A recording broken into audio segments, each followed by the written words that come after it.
우리는 오늘 에베소서의 말씀을 읽었습니다.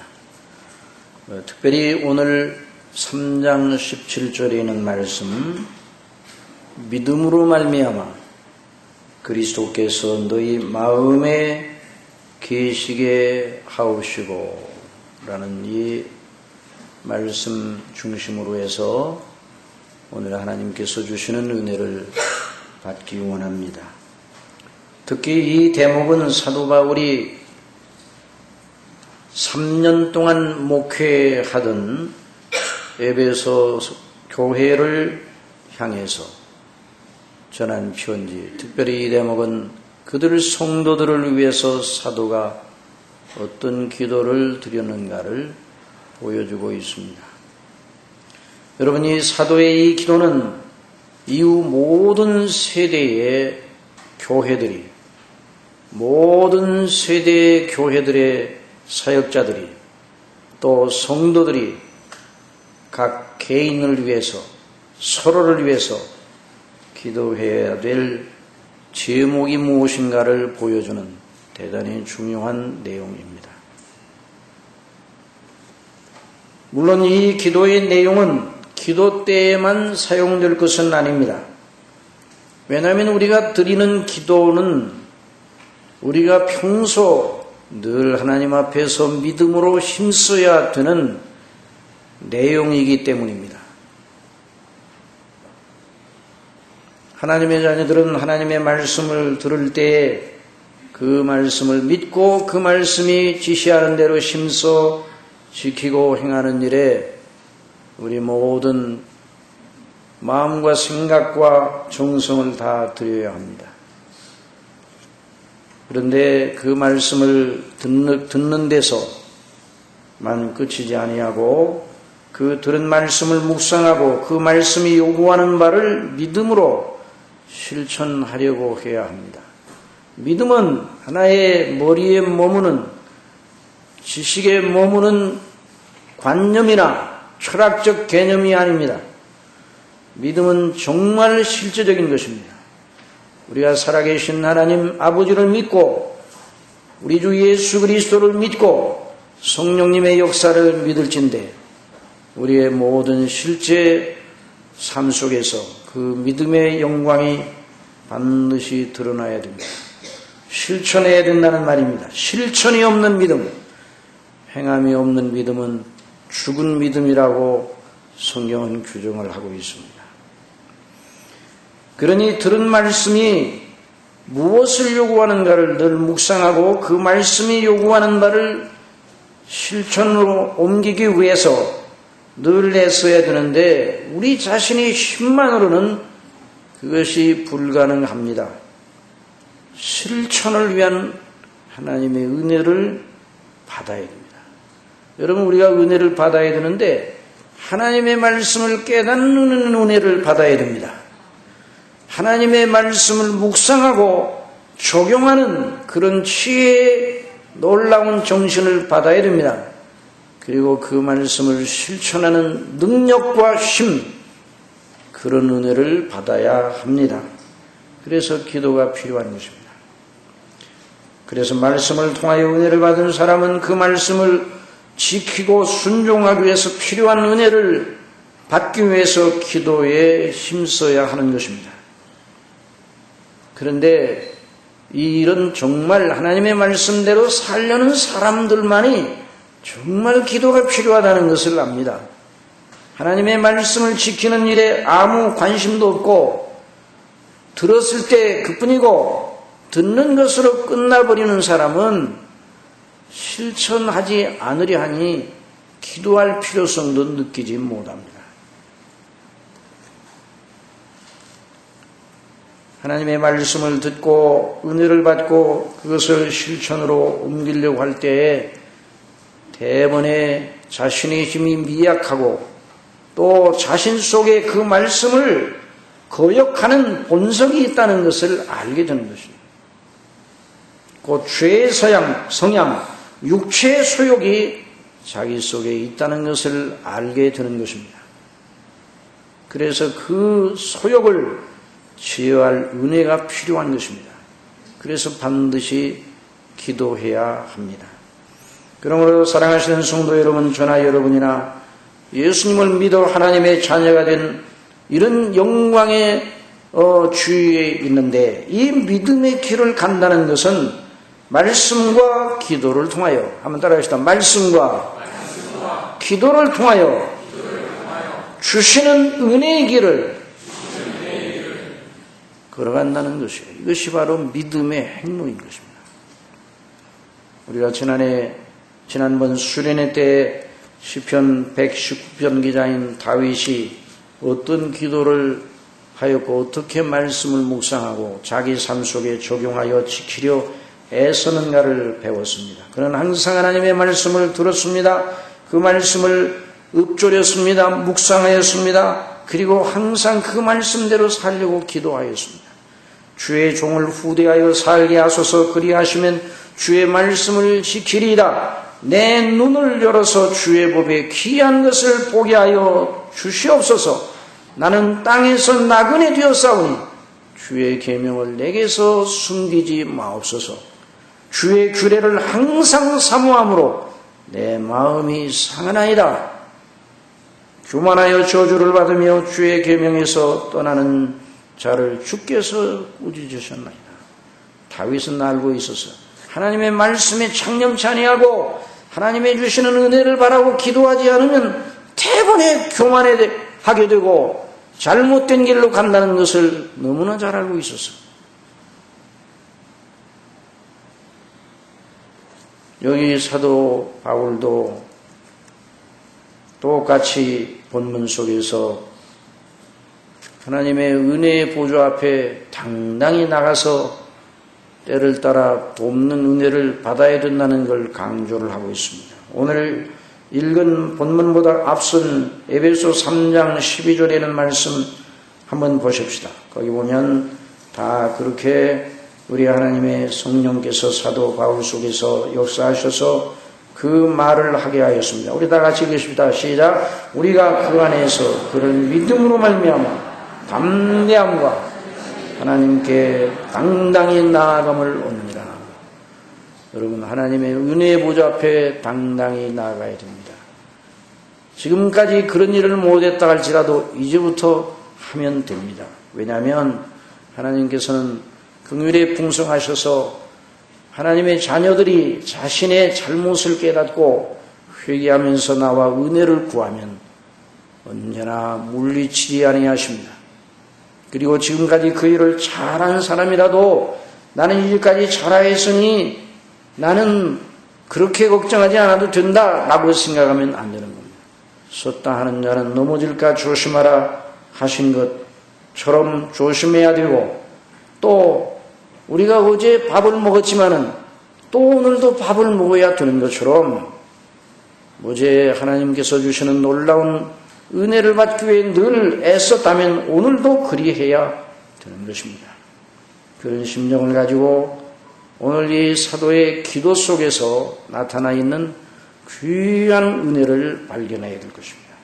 이러함으로 내가 하늘과 땅에 있는 각 족속에게 이름을 주신 아버지 앞에 무릎을 꿇고 비노니 그 영광의 풍성을 따라 그의 성령으로 말미암아 속사람을 능력으로 강건하게 하옵시며 속사람을 능력으로 강건하게 하옵시며 믿음으로 말미암아 그리스도께서 너희 마음에 계시게 하옵시고 그리스도께서 너희 마음에 계시게 하옵시고 믿음으로 말미암아 너희가 사랑 가운데서 뿌리가 박히고 터가 굳어져서 너희 모든 성도와 함께 지식에 넘치는 그리스도의 사랑을 알아 그 넓이와 길이와 높이와 깊이가 어떠한 함을 깨달아 하나님의 모든 충만하신 것으로 너에게 충만하게 하시기를 후하노라. 사도 바울은 아버지의 목적을 따라서 이렇게 구하고 있습니다. 사랑하시는 성도 여러분, 저나 여러분을 향해서 하나님 아버지께서 영원전부터 택하시고 가지신 우리를 향하여 가지신 목적이 무엇이었습니까? 어떤 자로 하나님께서 세우시려고 목적을 세우셨습니까? 저희를 구원하여서 우리 하나님의 자녀가 되되 어떤 자녀가 되기를 원하셨냐는 말입니다. 어떤 목적을 세우셨냐는 말이죠. 하나님의 모든 충만하신 것으로 너희에게 충만하게 하시기를 구하노라. 그렇게 사도가 말했거든요. 그렇게 구했어요. 하나님의 모든 충만하신 것으로. 한번 잘 해보세요. 하나님의 모든 충만하신 것으로 너희에게 충만하게 하시기를 구하노라. 우리 하나님께서 저와 여러분을 향하여 가지신 목적은 다른 데 있는 것이 아니라 하나님의 모든 충만하신 것으로 우리가 충만하게 되는 것입니다. 이것이 저와 여러분을 향하신 하나님의 목표인 것입니다.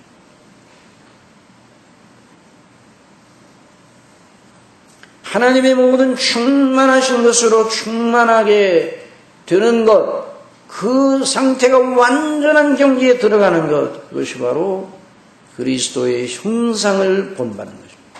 그리스도의 형상은 바로 하나님의 모든 충만하신 것으로 충만하게 되는 것입니다. 우리 예수님은 하나님 되심에 있어서 아버지 하나님과 본질적으로 하나이신 하나님이시요 본체로는 동등되신 분입니다. 그러나 우리 예수님은 사람이 되셨어요. 그런데 사람으로서 우리 예수님, 사람으로서의 그리스도께서는 하나님의 모든 충만하신 것으로 충만하게 되신 분입니다. 그러니 우리 예수님의 그 형상, 그 형상을 본받게 하시려고 저와 여러분을 택하셨어요. 로마서 8장에서 우리가 알거니와 하나님을 사랑하는 자 곧 그 뜻대로 부르심을 입은 자들에게는 모든 것이 합력하여 선을 이루느니라. 어떤 선인가?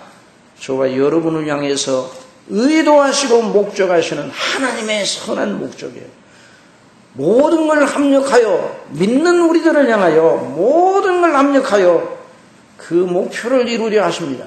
저와 여러분이 이 땅에서 살아가는 동안에 겪는 여러 가지 외형적 조건, 여러 가지 우리가 감당해야 되는 여러 현안들, 또 우리가 또한 감당해야 되는 여러 가지 어려운 점들, 이런 모든 것들도 다 하나님께서 저와 여러분을 향하여 가지신 목적을 이루시려고 섭리적으로 주장하시는 겁니다. 그러니까 어떤 경우나 할지라도, 아무리 우리의 사정이 어렵고 힘든다 할지라도, 어떤 경우에 있다 할지라도 하나님께서 나를 향하신 하나님의 영원한 목적을 이루시려 하는구나. 이걸 믿으셔야 됩니다.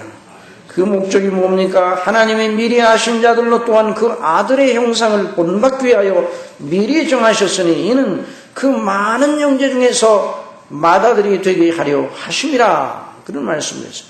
저와 여러분을 향하신 하나님의 목표와 의도를 위해서 우리 주님께서 그 모든 필요한 값을 지불하셨어요.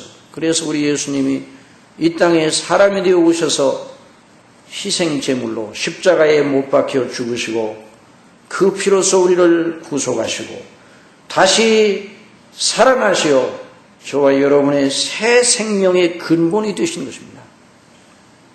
우리 예수님께서 십자가상에서 다 이루었다. 그 하나님의 목적을 성취하기 위한 조건에 필요한 모든 값을 다 지불하셨다. 그런 말입니다. 그래서 성령께서는 그 지불하신 구속의 효력, 예수님이 아버지의 뜻대로 지불하신 구속의 효력을 가지고 오셔서 믿는 사람들 속에, 택한 백성들 속에 믿음을 일으키시고, 거듭나게 하신 믿음을 일으키시고, 그 놀라운 은혜를 우리 심령 속에 늘 끼쳐주시면서 우리 속에 보혜사로 계시면서 가르치시고 인도하시고 또한 어떤 때는 책망도 하시고 그래서 바른 길로 나아가게 하시고 또 능력을 주셔서 믿음의 거룩한 길, 하나님의 목적을 향해서 나아가도록 하시는 것입니다. 그래서 그 목적을 내다보시면서 우리 예수님 친히 말씀해 주셨습니다. 내가 온 것은 양으로 생명을 얻게 하고 또 풍성히 얻게 하려 합니다. 한번 따라 합시다. 생명을 얻게 하되 풍성히 얻게 하려 합니다. 풍성한 생명이에요. 그냥 빈약한 생명이 아니에요. 살려놓기만 한 것이 아니에요. 풍성한 생명, 완전한 생명, 영원한 생명. 자, 하나님께서 저와 여러분을 향하여 예수님 안에서 주시려는 생명은 완전한 생명, 영원한 생명이로되 항상 풍성한 생명, 그 충만한 생명, 하나님의 모든 충만하신 것으로 충만한 생명을 주시려고 날마다 저와 여러분을 향하여 그 거룩하신 뜻을 이루어 나가시는 것이죠. 저와 여러분도 이런 목적을, 우리 하나님의 목적을 우리의 목적으로 삼아야 됩니다. 하나님 아버지께서 저와 여러분을 이런 목적을 위하여 택하시고 구원하셨으니, 하나님이 저와 여러분을 향하여 이런 목적을 가지고 계시니, 우리도 우리 각자를 향하여 그런 목표를 가져야 돼요. 그런 목적을 가져야 돼요. 하나님이 우리를 향하여 세우신 목적을 가져야 하나님이 기뻐하시는 그 거룩한 풍성한 생명의 상태를 유지할 수 있습니다. 만일 하나님의 목적과 우리의 목적이 다르다면 그것이 바로 배도의 무서운 요소예요. 배도는 무엇인가? 주님을 따르는 모습을 보이나 하나님의 목적과 다른 목적을 가지고 늘 주님께 졸라대는 것. 물론 우리가 연약해서 어떤 데는 그런 때도 있습니다. 그러나 이내 하나님의 성령의 가르치심을 따라 말씀을 따라 회개하고 다시 하나님께 복종시키는 은혜를 받고 그렇게 하는데, 어떤 경우에는 하나님의 목적과 다른 목적을 계속 고집하고 나가 결국은 하나님께 등을 돌리고 돌아가는, 이게 배도예요. 그래서 우리 예수님께서 말씀해 주셨습니다. 누구든지 나를 따라오려거든 자기를 부인하고 자기 십자가를 지고 나를 쫓을 것이니라. 누구든지 제 목숨을 구원코자 하면, 그러니까 누구든지 자기 목적을 가지고, 이 목숨을 구원한다는 건 자기 목적을 가지고 자기 나름대로 생각하는 구원을 얻고자 한다면 이룰 것이라고 그랬어요. 누구든지 나를 위하여 내가 주려는 하나님의 놀라운 구원, 그 목적을 견지하며 자기 자신의 목숨을 잃는 것과 같은 자기 목적을 포기하면 그 사람이 하나님이 주시는 놀라운 구원을, 놀라운 생명, 풍성한 생명에 이르게 될 것이라고 말씀하신 것입니다. 여러분, 오병이어의 사건, 보리떡 5개와 물고기 2마리를 가지고 5,000명을 먹이신 예수님의 이적의 사건이 벌어졌을 때 그 떡을 먹고 배부른 5,000명이 어떤 반응을 보였습니까? 아, 이분 같으면 우리의 왕이 될 만하다. 그래서 예수님을 왕으로 삼으시려고 했어요. 다시 말하면 예수님은 왜 오병이어의 그 표정을 보여주시는가? 당신을 믿으면 당신이 구주시오. 당신이 바로 생명의 떡이요. 당신이 바로 참된 구주로 자기 살과 피를 주셔서 믿는 사람들, 택한 백성들을 구원하시려는 목적을 가지고 계시다는 걸 오병이어의 사건을 통해서 보여주셨어요. 바로 그 메시아라는 사실을 보여주신 거예요. 그런데 그 일에 대해서는 관심을 가지지 아니하고 떡을 먹고 배부른 까닭에 예수님을 왕으로 자기들이 생각하는 목적에 부합한 나라를 세워 예수님이 그 왕이 됐으면 좋겠다. 그렇게 예수님을 생각하고 예수님께 대한 굉장한 호감을 가졌습니다. 그러나 우리 예수님께서 그들에게 너희가 나를 찾는 까닭은 표적을 보고 내가 그리스도인 것을 믿어 찾는 것이 아니라 떡을 먹고 배부른 까닭이로다 말씀하시면서 예수님이 누구신지, 무슨 목적을 위해 이 땅에 오셨는지, 예수님이 바로 생명의 떡이요 예수님을 믿는 자 곧 예수님의 살과 피, 예수님은 참된 양식이요 참된 능력으로 이 땅에 오셨다. 내가 바로 생명의 떡이다. 나를 믿는 자는 살 것이다. 내가 십자가에서 못 박혀 죽어 그 살과 피로서 믿는 자들을 구원하시려 그 목적을 가지고 계시다는 사실을 드러내 주신 것입니다. 그러나 그 예수님의 말씀을 듣고 자기의 목적과 예수님의 목적이 전혀 맞질 않아요. 그러니까 결국 어떻게 했어요? 그 말씀을 듣던 거기에 있는 수천의 사람들이 어떻게 했습니까? 불과 몇 명의 제자들 밖에는 남지 않았어요. 다 물러갔다고 그랬어요. 이러므로 제자 중에 많이 물러가고 다시 그와 함께 다니지 아니하더라 그랬어요. 하나님의 목적과 저와 여러분의 목적이 다르면 안 됩니다. 여러분이 하나님께 예배드리고 은혜를 구하면서 어떤 목적을 가지고 있습니다.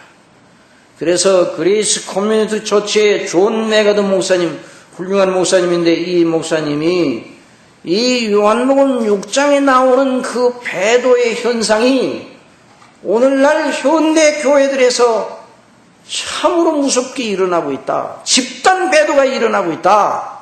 이렇게 경고를 했어요.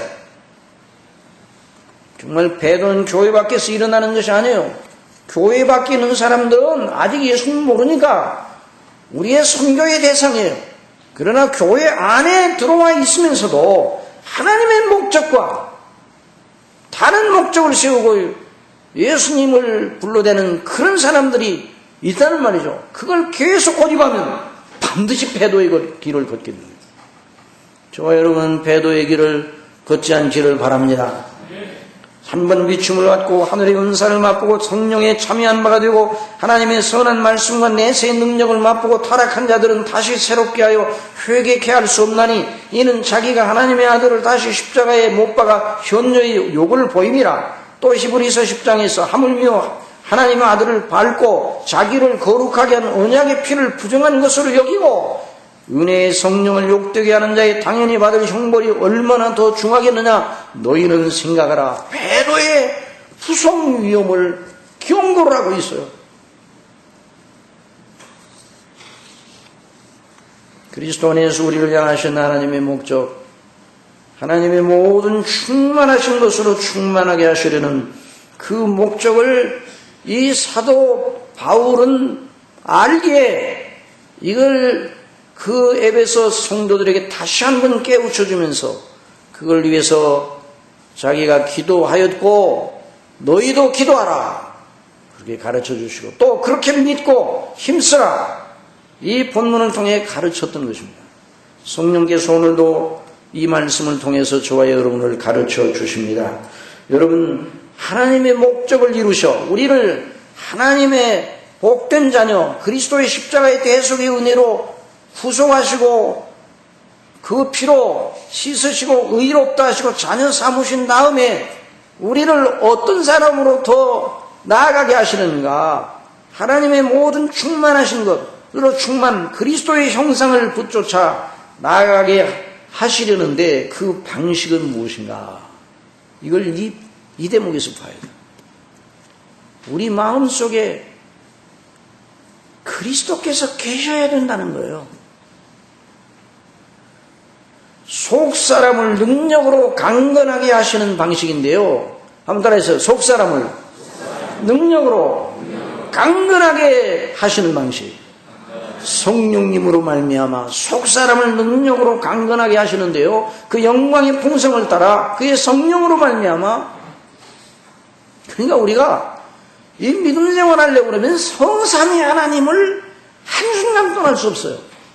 한번 따라합시다. 하나님 아버지와 우리 주 예수 그리스도와 성령님 그 성삼위 하나님의 역사를 조금도 떠날 수가 없어요. 그러니까 하나님이 우리를 다루시는 방식, 우리를 충만케 하시려는 방식은 예수님 안에서 성령님으로 말미암아 그러면 속사람이 능력으로 강건해지는데 그러면 실제로 어떤 속사람이 능력으로 강건해지면 성령님으로만 강건해지면 실제로 어떤 것으로 이어지는가 그 일이 이제 한 줄기로 이어지는데 본문에 나와 있는 대로 처음에 말씀드린 대로 우리 다 같이 한번 따라합시다. 믿음으로 말미암아 그리스도께서 너희 마음에 계시게 하옵시고 그리스도께서 믿음으로 말미암아 그리스도께서 저와 여러분의 마음속에 계셔야 하나님이 의도하시는 목적에 부합한 사람으로 나아간다는 것이에요. 그러면 사랑 가운데 뿌리가 박히고 터가 굳어져서 너희 모든 성도와 함께 지식에 넘치는 그리스도의 사랑을 알아 그 넓이 길이 높이 깊이가 어떠함을 깨달아 하나님의 모든 충만하신 것으로 충만하게 하시는 큰 은혜를 받게 된다 이 말이에요.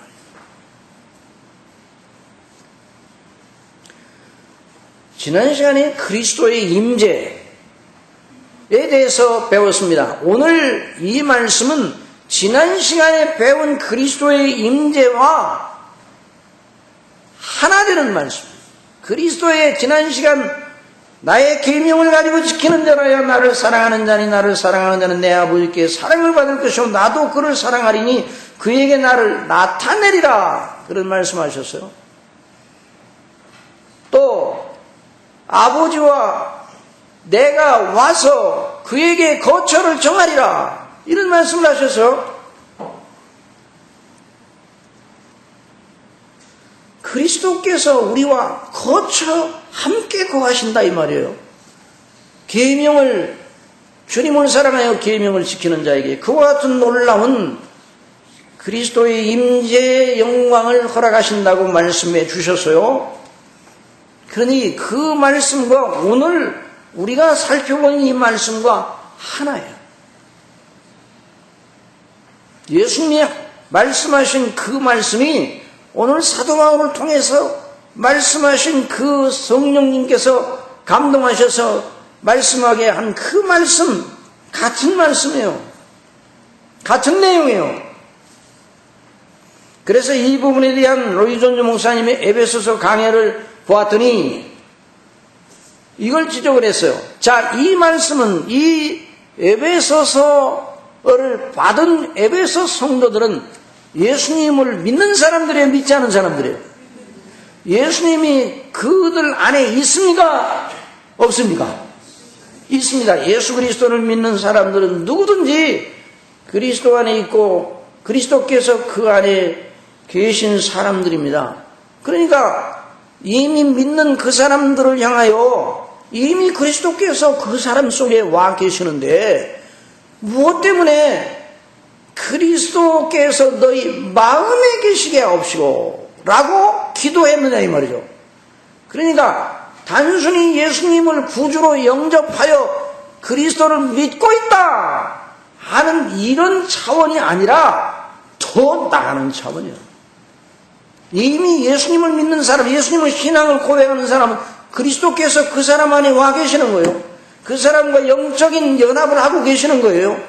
그러니까 그리스도께 그 안에 계시는데 무엇 때문에 그리스도께서 그들의 마음속에 계시기를 위하여 기도하였느냐 이 말이에요. 이걸 주목해야 된다는 거예요.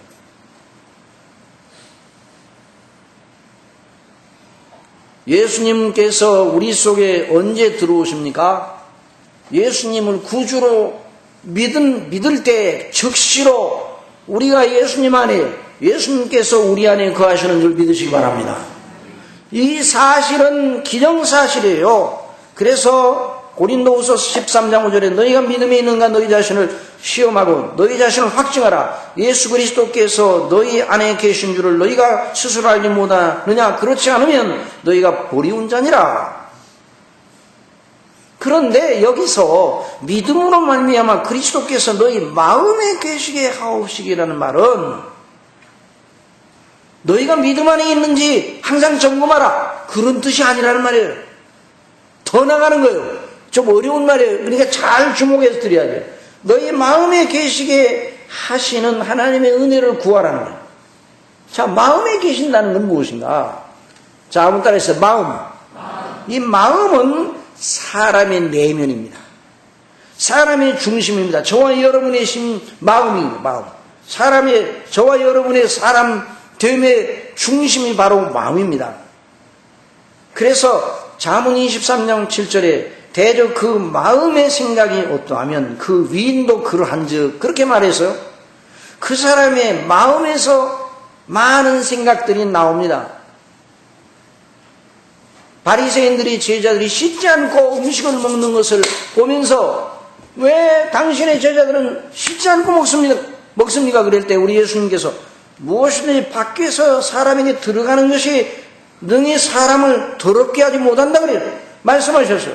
사람 안에서 나오는 것, 사람의 마음속에서 나오는 것, 그것이 사람을 더럽게 하는 것입니다.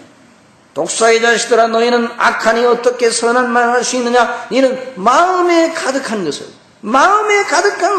입으로 말하며 선한 사람은 그 마음에 쌓은 선에서 선한 것을 내고 악한 사람은 그 쌓은 악에서 악한 걸 내는다.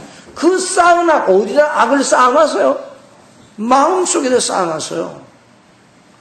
그러니까 이 마음이 어떤 상태냐, 무엇가 그 사람의 마음을 주장하느냐에 따라서 그 사람의 생각, 그 사람의 행실이 달라지게 되는 것이죠.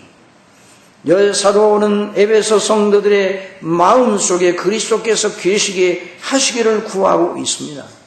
주님을 사랑하여 계명을 지키는 자에게 아버지와 내가 와서 거처를 정하리라 하셨는데, 아버지와 주님께서, 우리 예수님, 아버지와 예수님께서 저와 여러분의 어디에 거처를 정하시기를 원하시는가? 어디에 거처를 정하시기를 원해요?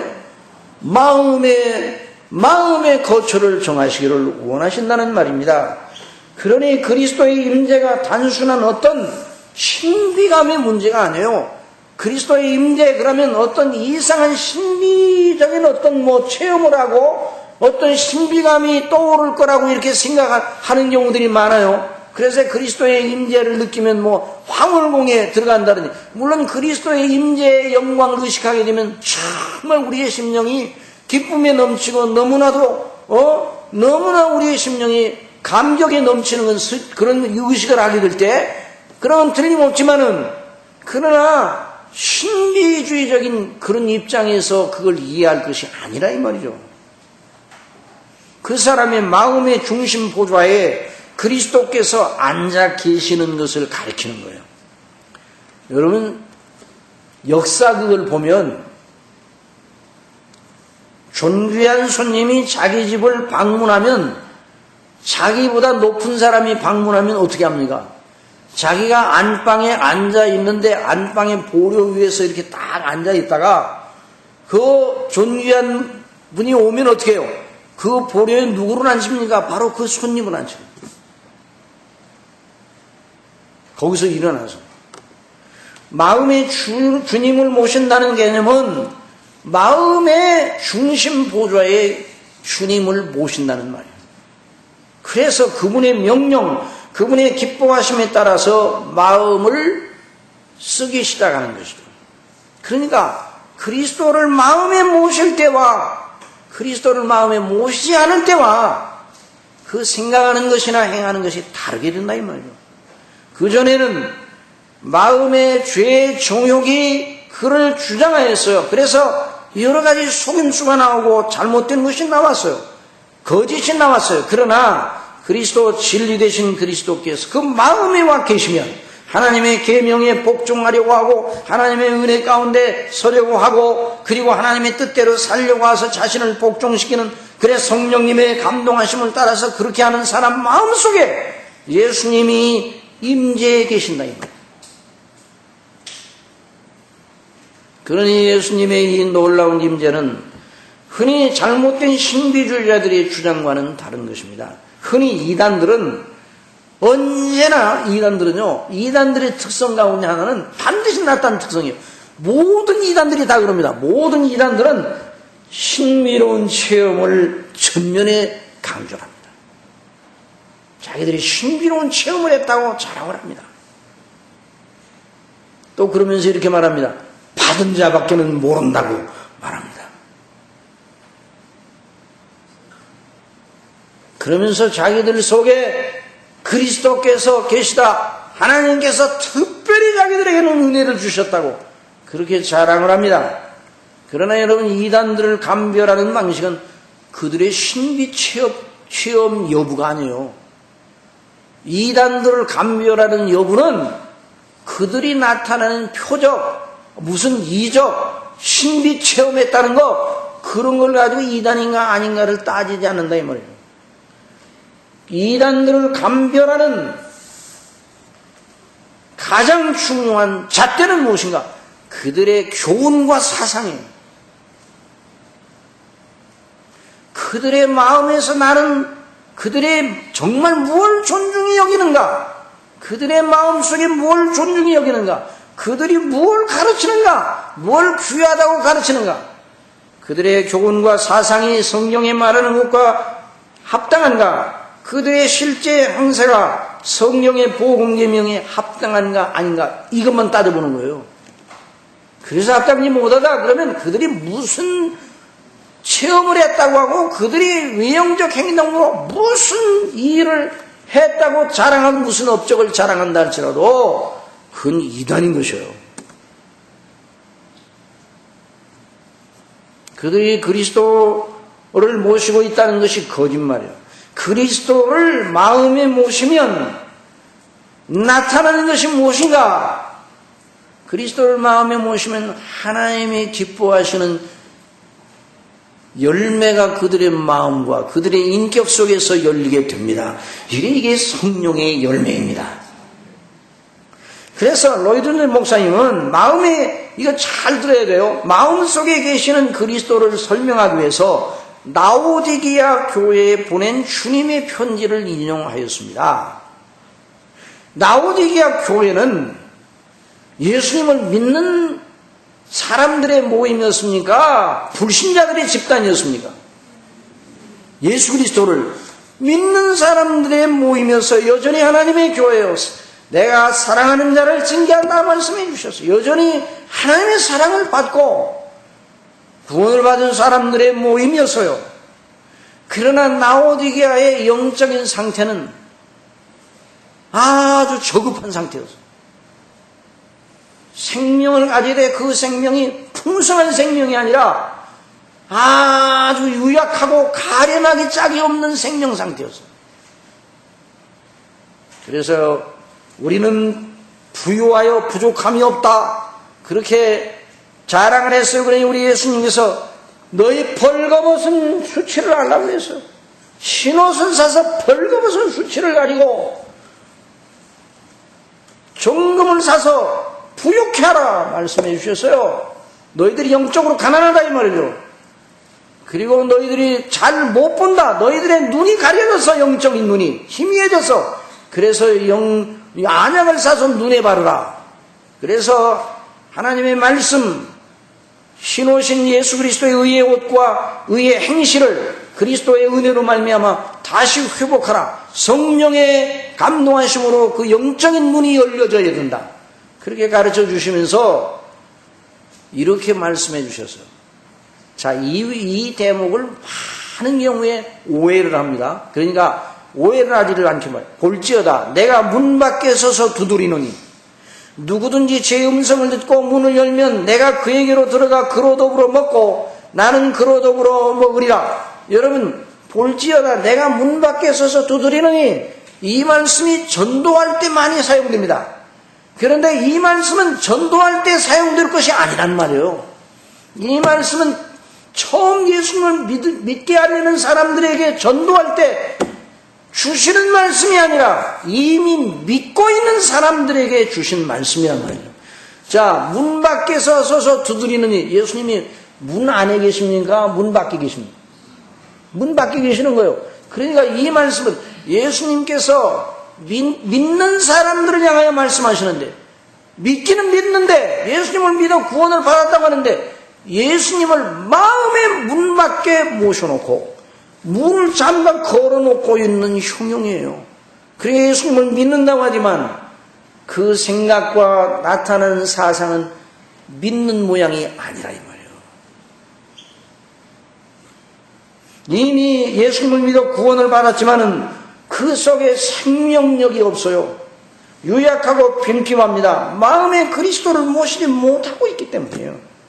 그리스도를 마음에 모시고 교제하며 순종하는 상태를 유지하지 못하니 주님을 자기 안방에서 문 밖으로 밀어내고 문을 잠그고 있는 형용이다 이 말이에요. 주님과의 교제가 없으니 풍성한 생명에 필요한 은혜를 공급받지 못합니다. 가련하고 유약합니다. 그러니 잘하지 못합니다. 삶의 실제에서 그리스도의 뜻을 자기의 기준으로 삼지 않습니다. 예수님이 왕이 아니에요. 지옥만 안 가기 위해서 예수님을 믿는 것은 바른 신앙이 아니에요. 그래서 살았다는 이름은 가졌으나 죽은 자와 같다. 사대교회 사자에게 편이하기를 하나님의 7영과 7뼈를 가진 네가 가라사대 내가 네 행위를 나누니 내가 살았다는 이름은 가졌으나 죽은 자로다 그랬어요. 너는 일깨워 그 남은 바 죽게 된 것을 굳게 하라.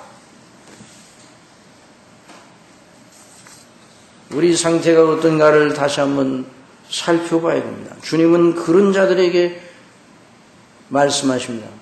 내가 문 밖에서 두드리느니 누구든지 내 음성을 듣고 누구든지 깨우쳐 주시는 주님의 음성을 듣고 회개하면서 하나님의 은혜를 구하면서 은혜의 보좌 앞에 나가 성령의 감동하심을 얻고 말씀을 앞에 부복하여 그게 문을 여는 거예요. 내가 그에게로 돌아가 그로 더불어 먹고 나누고 그는 나로 더불어 먹으리라 교제한다.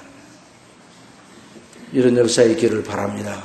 이런 상태가 돼야 하나님의 모든 충만하신 것으로 충만케 되는 영광의 목적을 향해서 나가게 되고 그 맛을 점점 알아가게 되는 것이죠. 이것이 없다면 우리의 마음과 생각이 그리스도와 교제하면서 그리스도의 기뻐하는 명령과 계명에 복종하면서 그 뜻을 순종하며 그 마음속에 그리스도를 높이는 그런 일이 없다면 하나님의 충만하신 것으로 충만케 되지 못하는 것입니다.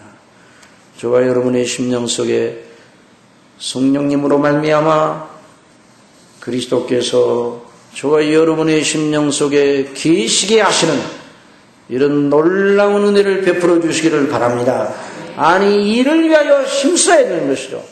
그래서 이 문제를 가지고 앞으로 몇 시간 동안 더 연구하면서 강론하기를 원합니다. 그러니 강론을 듣기만 하지 말고 저도 그렇고 여러분도 그렇고 함께 들은 대로 우리 삶 속에 적용하여 실천하여 저와 여러분의 심령 상태가 예수님을 안방으로 모시고 그리고 예수님과 함께 먹고 예수님과 함께 마시고 예수님과 인격적인 교제를 나누는 이런 생명의 약동하는 역사가 일어나게 하시기를 바랍니다.